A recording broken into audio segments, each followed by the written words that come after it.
Number 37. Stranger Things, where you at?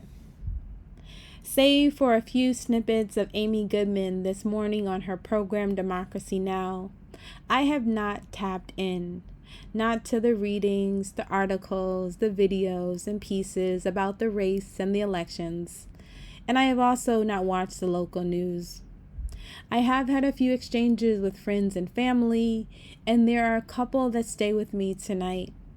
One, a reminder from a colleague that Harris had at most 3 months to build a campaign, whereas Trump had since he lost the previous election, so say 8 to 10 years.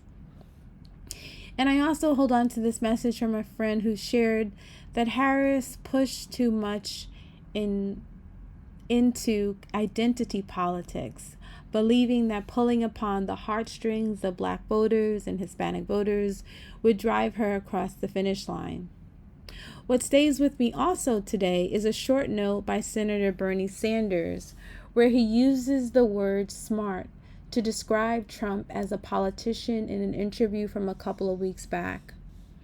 We do not often see or acknowledge how effective Trump and conservative leaders have been in concert with the media in pushing into the mind space of people so heavily and so successfully.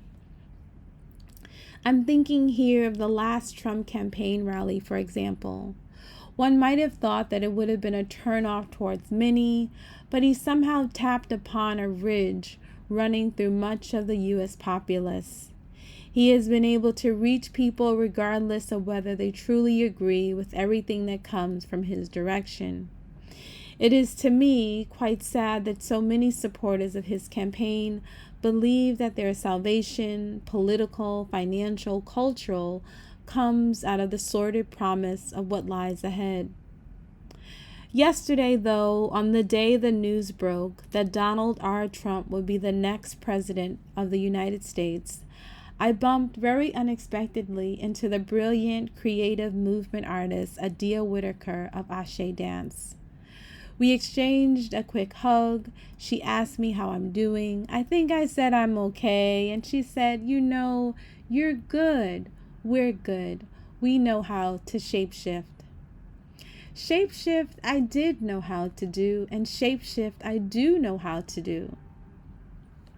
See, yesterday, stirrings in our home began with me sprinkling frankincense and lavender essential oils around the house. With not much else in the fridge, I decided to finally bake 4 yams. I do not know about you, but yams bring the strength of those who have walked before us in clear view for me. I baked 4, as I said. I did 20 minutes of yoga, made lemon tea for John, who was not feeling so well, and drank a few cups of water. I was shifting into a newer energetic, one that was supporting me in these feelings of uncertainty that were bubbling up. Sometimes when I'm in brujeria mode, I tend to do all the things to buttress against what the day might bring, what the situation might bring. So yes, I also lit my last piece of Palo Santo, which lasted about as long as I held the fire to it. So not very long. I ironed a dress, decided against that, opting for a short skirt made of denim and corduroy, a lavender leotard, and a long pink scarf. Your girl was in color. This happy nappy witch did all the things, except I was missing something. Coffee. I managed also to clean the tub and our mop because, that was something I obviously needed to do. But was it coffee that I was missing? After eating just half a yam of the 4 that I baked, I wound up leaving the apartment hungry and coffeeless. I stopped at a new cafe in Dumbo. The Spanish-speaking barista remembered my name after having made just one visit to the cafe. Indinga, he said softly. It's with a Z, I said with a smile, realizing later that I could have said, es con una zeta, it's with a Z, the Spanish pronunciation of Z.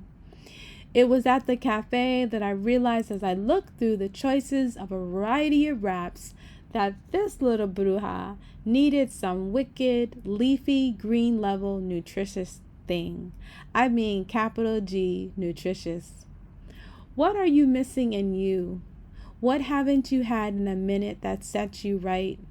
What truly supports you in shifting shape, as Whitaker suggests? What do you need at this moment? May we consider a new shape, a shifting into new parts of ourselves. May this new shape be the shape most suited for this singular time. May we tap into the unusual and the peculiar. Stranger Things, where you at? Thank you for listening today to Backup Book Scripts. This is a newsletter that you can find at backupbook.substack.com.